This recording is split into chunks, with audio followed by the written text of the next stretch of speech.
Hello friends, welcome to our channel. आज हम लोग बात करते हैं पाकिस्तान और बांग्लादेश के विरुद्ध जो सेकंड टेस्ट मैच है, ये भी आपको रावलपिंडी में होगा। पहला टेस्ट मैच भी रावलपिंडी में हुआ था, जहां बांग्लादेश ने बहुत बड़ा उलटफेर किया। इसमें उलटफेर करने में पाकिस्तान का ज़्यादा अहम योगदान रह गया। उन्होंने अपने आप को बहुत ही ज़्यादा सुपीरियर समझ लिया। मीन्स की पहली पाली 415 पे 6 विकेट पे घोषित करने की आवश्यकता नहीं थी, क्योंकि आपका जब देखे थे कि आपका जब विकेट गिर रहा था, पहले दिन का जो विकेट था, पहले घंटे में पहले ही बोला गया था कि बारिश के कारण जो पिच थोड़ा सा मॉइस्चर है और उसमें पहले घंटे में अगर आपका विकेट 2 से 3 विकेट गिरता है, उसके बाद फिर बैटिंग पिच हो जाता है। अब बैटिंग पिच होता है तो पहले दिन, दूसरे दिन और तीसरे दिन तक बैटिंग पिच रहता है, उसमें विकेट गिरने का चांसेस कम रहता है। और उसमें देखा गया कि पहले दिन का पहले घंटा में ही पाकिस्तान के 3 विकेट गिरे, लेकिन उसके बाद के बल्लेबाजों ने बहुत अच्छा बल्लेबाजी किया था। लेकिन पाकिस्तान की टीम ने 416 पे सिर्फ 6 विकेट पे ही घोषित कर दी पहली पारी। इसका फ़ायदा बांग्लादेश के बल्लेबाजों ने उठाया। उनके सारे बल्लेबाजों को स्टार्ट मिला, क्योंकि रावलपिंडी का पिच समझिए कि फ्लैट पिच है। यहाँ पिच बैलेंस बोल सकते हैं। रीज़न क्या है कि पहले दिन जो है आपको गेंदबाज फास्ट बॉलर को मदद मिल सकता है, लेकिन उसके बाद फिर बल्लेबाजों को मदद मिलेगा, फिर बाद में स्पिनर। फिर उन्होंने अच्छा खासा लीड ले लिया और उसके बाद फिर बांग्लादेश के स्पिन गेंदबाज, खासकर शकीबुल हसन और मेहदी हसन मिराज ने बहुत अच्छा बॉलिंग करके पाकिस्तान को पहले मैच में हराया। मीन्स कि इसमें पाकिस्तान के निर्णय और बांग्लादेश के प्लेयरों का बहुत ही ज़्यादा अहम योगदान रह गया। उसको देखते हुए, मद्देनज़र रखते हुए इस बार लगता है कि फिर बांग्लादेश जो है कुछ ज़्यादा फाइट कर सकता है, बूस्टअप मिला होगा उसको। अब मेरे ख्याल से ये जो मैच होगा, अगर पहले पाकिस्तान गेंदबाजी करता है तो बांग्लादेश का ऊपरी क्रम तो ध्वस्त होगा, लेकिन मिडिल ओवर और निचले क्रम के बल्लेबाज ज़्यादा रन मारेंगे और पाकिस्तान जो है थोड़ा सा ज़्यादा अच्छा स्कोर करके बांग्लादेश को दोबारा ऑल आउट करके ये मैच जीतने की संभावना बनती है। लेकिन फिर यहाँ टॉस अहम हो जाती है कि अगर टॉस पाकिस्तान जीत के पहले गेंदबाजी लेता है तो पाकिस्तान को फ़ायदा है। अगर बांग्लादेश टॉस जीत के फिर गेंदबाजी लेता है तो पाकिस्तान के लिए थोड़ा सा मुश्किल है। ये मैच ड्रॉ की संभावना की ओर ज़्यादा जाती है। आप ध्यान दीजिएगा, मैंने दोनों बात बोला है। अगर पाकिस्तान टॉस जीत के गेंदबाजी करती है तो पाकिस्तान के जीतने की संभावना 80% है। अगर बांग्लादेश टॉस जीतकर गेंदबाजी करती है तो बांग्लादेश को मैच ड्रॉ कराने की संभावना ज़्यादा होती है। जीतने की संभावना नहीं है। ये मैच में बांग्लादेश नहीं जीत सकता है, ये एकदम कंफर्म है। अब बात कर लेते हैं दोनों का। पहले पिच की बात कर लेते हैं तो पिच एकदम बैलेंस्ड है। मीन्स कि फास्ट बॉलर को स्टार्टिंग में मदद मिलेगा, पहले से 1 से 2 घंटे के बीच में मदद मिलेगा। उसके बाद फ्लैट पिच है, ना स्पिनर को विकेट मिलने वाला है, ना फास्ट बॉलर को विकेट मिलने वाला है। दूसरे दिन गेंदबाज विकेट को तरसेंगे। उसमें क्या है कि अगर बल्लेबाज थोड़ा गलती करता है तो विकेट मिलेगा, नहीं तो गेंदबाज का सामर्थ्य है दूसरे दिन। तीसरे दिन अगर थोड़ा बहुत स्पिन की भूमिका होगी, चौथे दिन पूर्णतः स्पिन होगी, पाँचवें दिन पूर्णतः स्पिन होगी। मीन्स कि यहाँ देखा जाएगा तो फ्लैट पिच है, आपको बैटिंग ज़्यादा देखने को मिलेगा। अब यह एवरेज स्कोर से देखिए, पहला दिन 320 से 350, मतलब कि एकदम पूर्णतः बैटिंग पिच है टेस्ट रिकॉर्ड के लिए। दूसरा दिन 340 से 370, मतलब कि और अच्छा हो जाता है पहले और दूसरे दिन। तीसरा दिन में थोड़ा सा स्कोर घटता है, 280 के करीब में जाता है। मीन्स कि वहाँ से आपको स्पिनर की भूमिका अहम हो जाती है। चौथा दिन जाकर 260 हो जाता है। अब पाँचवा दिन तो और हो जाता है। मीन्स कि पाँचवें दिन बल्लेबाजी थोड़ा सा कष्ट है, लेकिन अगर थोड़ा सा टिक के बल्लेबाजी करते हैं तो ये मैच ड्रॉ होने की संभावना ज़्यादा है। पाकिस्तान अगर गेंदबाजी करती है पहले, बांग्लादेश पहले बल्लेबाजी करती है, तो चांसेस है पाकिस्तान को जीतने की। अब दोनों का प्लेइंग 11 देख लेते हैं। प्लेइंग 11 में बांग्लादेश अपना विनिंग कॉम्बिनेशन के साथ छेड़छाड़ नहीं करेगा। अगर छेड़छाड़ करेगा तो एक आध स्पिनर एन राणा की जगह पर किसी स्पिनर को खिला सकता है। लेकिन ऐसा देखा जाएगा तो आपको बांग्लादेश टीम में 2 जो बेहतरीन स्पिनर हैं, आपको शकीबुल हसन और आपको मेहदी हसन मिराज, बहुत ही अच्छी गेंदबाजी करते हैं। नो डाउट किसी भी पिच पर उनको विकेट मिलने की संभावना ज़्यादा रहती है। अब बात करते हैं बांग्लादेश और ये दोनों का प्लेइंग 11।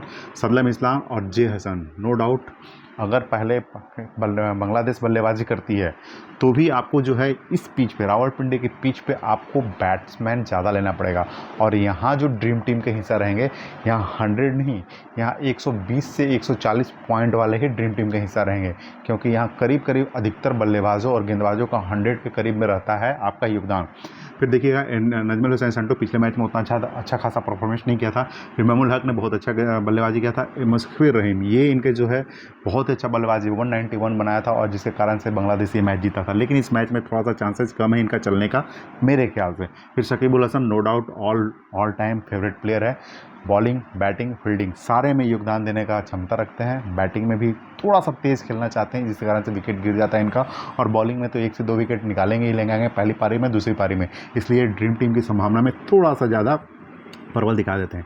लिटन दास एक थोड़ा सा इनका जो है नीचे कमज़ोर कड़ी हो गया है। लिटन दास उतना अच्छा बल्लेबाजी नहीं कर पा रहे हैं। पिछले मैच में भी देखिएगा कि ड्रीम टीम के हिस्सा थे, लेकिन थोड़ा सा ध्यान दीजिएगा तो उसमें 60 पॉइंट इनका कैच और स्टंपिंग के कारण था, जिसके कारण से ड्रीम टीम के हिस्सा थे, नहीं तो ये ड्रीम टीम के हिस्सा नहीं हो पाते। फिर मेहदी हसन मिराज, नो डाउट निचले क्रम में सारे पुछल्ले बल्लेबाजों के साथ बहुत ही बेहतरीन पाली करते हैं बैटिंग का, और गेंदबाजी में नो डाउट हल्का सा भी टर्न मिल गया तो ये सारे बल्लेबाजों को परेशान करते हैं। फिर हसन महमूद, सदलम इस्लाम, एन नारा, ये देखा जाएगा तो फास्ट बॉलिंग में बांग्लादेश की तरफ से बहुत ही अच्छा गेंदबाजी कर रहे हैं। बांग्लादेश की टीम की तरफ से बहुत ही बेहतरीन गेंदबाजी का परफॉर्मेंस। अब हम लोग बात करते हैं पाकिस्तान का। पाकिस्तान अगर पहले बल्लेबाजी करती है या बाद में बल्लेबाजी करती है, ये दोनों प्लेयर आपके बहुत ही ज़्यादा अहम हो जाते हैं। ईशान मसूद, बाबर आजम, शाहिद शकील, मोहम्मद रिजवान जो है अगर ऊपरी क्रम में विकेट गिरता है तो निचले क्रम में आके पारी को संभालते हैं। नो डाउट पिछले मैच में इनको दोहरा शतक बनाने का मौका नहीं दिया गया, नहीं तो ये दोहरा शतक के हकदार थे। फिर आगा सलमान, शाहीन शाह अफरीदी, निचम शाह। पिछले मैच में जो है शाहीन शाह अफरीदी की बॉलिंग कमजोरी पहली पारी में कारण बांग्लादेश ने अच्छा खासा स्कोर किया, और निचम शाह को भी बोल सकते हैं उन्होंने अच्छा गेंदबाजी नहीं किया। फिर खुर्रम शहजाद या अबरार अहमद, ये स्पिन की भूमिका में हो सकता है कि अबरार अहमद इस मैच में देखने को मिलेंगे, या एम अली के साथ के गुलाम, ये दोनों में से कोई आ सकते हैं। इस तरह से देखा गया तो दोनों का ये प्लेइंग 11 हुआ। अब हम लोग को बात करना है सिर्फ ड्रीम टीम का। ड्रीम टीम में कौन सा प्लेयर रहेगा जो आपको सबसे ज़्यादा पॉइंट देगा, क्योंकि उसी से हम लोग को मतलब है। कोई टीम जीते हारे उससे मतलब नहीं है, हम लोग को अपने पॉइंट से मतलब है कि ड्रीम टीम में सबसे ज़्यादा पॉइंट कौन लाएगा। तो देखिए, सबसे ज़्यादा पॉइंट लाने के लिए टॉस थोड़ा सा अहम हो जाता है। टॉस अहम रीज़न क्या है कि ऊपरी क्रम का बल्लेबाजी क्रम गिरना ही गिरना है। पहले पहले 1 से 2 घंटा में 3 से 4 विकेट गिरना है। अगर बांग्लादेश पहले बल्लेबाजी कर रहा है तो आपको 4 नंबर तक बल्लेबाज नहीं लेना है। अगर पाकिस्तान बल्लेबाजी कर रहा है तो आपको 4 नंबर तक बल्लेबाज नहीं लेना है। ये थोड़ा-सा ध्यान में रखना है। लेकिन फिर भी उसको ध्यान में रखते हुए या में हम लोग बात करेंगे कि कौन रहेगा, नहीं रहेगा। सबसे पहला प्लेयर शकीबुल हसन। रीज़न क्या है कि आपको जो है पॉइंट अच्छा खासा दे देंगे। ड्रीम टीम के कैप्टन के प्रबल दावेदार नहीं है। दूसरा, मेहदी हसन मिराज, नो डाउट बहुत ही अच्छा प्लेयर है मेहदी हसन मिराज। ये निचले क्रम के बल्लेबाजों के साथ बैटिंग कैसे किया जाता है ये इसको पता है, और ये जो है ना आपको जो है ज़्यादा पॉइंट देंगे, और ड्रीम टीम के कैप्टन के भी प्रबल दावेदार रहेंगे। दूसरी पारी में विकेट लेने का चांसेज इनका ज़्यादा है। पहली पारी में 1 से 2 विकेट मिल गया तो ठीक है, दूसरी पारी में 3 से 4 विकेट निकालेंगे और रन भी अच्छा खासा मारेंगे, जिसके कारण ये कैप्टन के प्रबल दावेदार होंगे। तीसरे प्लेयर, इधर से देखिए, आप देखिएगा तो ये जो बॉलर हैं हसन महमूद या एस इस्लाम, ये दोनों में से किसी एक को साथ चले जाइएगा। महमूद या एस इस्लाम, ये दोनों बॉलर में से एक के साथ जाना है, क्योंकि ये निचले क्रम में बल्लेबाजी भी ठीक ठाक कर लेते हैं। मतलब कि पिछले बल्लेबाज होने के बावजूद भी अच्छा खासा बल्लेबाजी कर लेते हैं, पॉइंट देते हैं। चौथा प्लेयर, अब देखिए पिछले मैच में इब्राहिम ने अच्छा खासा योगदान किया था। 5वें नंबर पर बल्लेबाजी करते हैं। या तो बांग्लादेश पहले बल्लेबाजी करे या बाद में बल्लेबाजी करे, इनका बैटिंग आना है, और ये जो है ना बहुत अच्छा बल्लेबाजी करते हैं। मीन्स की रिस्क बहुत कम लेते हैं, जिसके कारण से चौथे प्लेयर आपको मुशफिर रहीम हो जाएंगे। 5वें प्लेयर, अब इधर से आते हैं बाबर आजम। पिछले मैच में नहीं चले, लेकिन बाबर आजम नो डाउट बहुत ही अच्छे प्लेयर हैं। नो डाउट अपना जो है ये इस मैच में सारा असर निकालने का कोशिश करेंगे, और ये कैप्टन के भी प्रबल दावेदार रहेंगे, क्योंकि तीसरे down, first down, second down में ही उतर जाते हैं पाकिस्तान की तरफ से। तो अगर दोनों पाली में बैटिंग मिलता है तो ये अच्छा खासा स्कोर कर जाएंगे 5वें प्लेयर। छठे प्लेयर, आप देखिएगा ऊपरी क्रम का, अगर बांग्लादेश पहले बल्लेबाजी करता है तो आपको दोनों को रखना है। अगर पाकिस्तान बाद में बल्लेबाजी करता है तो अरशद शफीक, 7वां में शैम अयूब। अब यहाँ से थोड़ा सा ध्यान देना है, अगर पाकिस्तान पहले बल्लेबाजी करता है तो ये दोनों में से एक को लेना है, और इसमें से दोनों में से किसी एक को लेना है। सदलम इस्लाम, जेड हसन, बस यही ध्यान देना है। अगर बांग्लादेश पहले बल्लेबाजी करता है तो ये दोनों को नहीं रखना है, पाकिस्तान पहले बल्लेबाजी करता है तो ये दोनों को नहीं रखना है। फिर में 8वीं पर में देखिएगा क्या है ना कि आपका जो है शान मसूद, शाहिद शकील, ये दोनों को आपको रखना पड़ेगा। रीज़न क्या है कि यहाँ जो है गेंदबाज थोड़ा सा कम हावी होंगे। बांग्लादेश 2 बार अगर आउट होता है तो उसमें आपका शाहीन शाह अफरीदी, निचम शाह 2-2 विकेट निकालेंगे। प्रत्येक प्रत्येक बॉलर का अहम योगदान होगा। एक बॉलर ज़्यादा विकेट नहीं ले सकते हैं, तो इसमें एक 8वें प्लेयर अबरार अहमद के साथ जाया जा सकता है। 9, 10, 11। बॉलर थोड़ा सा कम, ऑलराउंडर थोड़ा सा ज़्यादा रखना पड़ेगा विकेट लेने के लिए। शान मशहूद।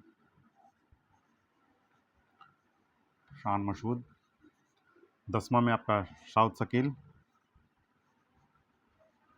शकील या मोमिल हक।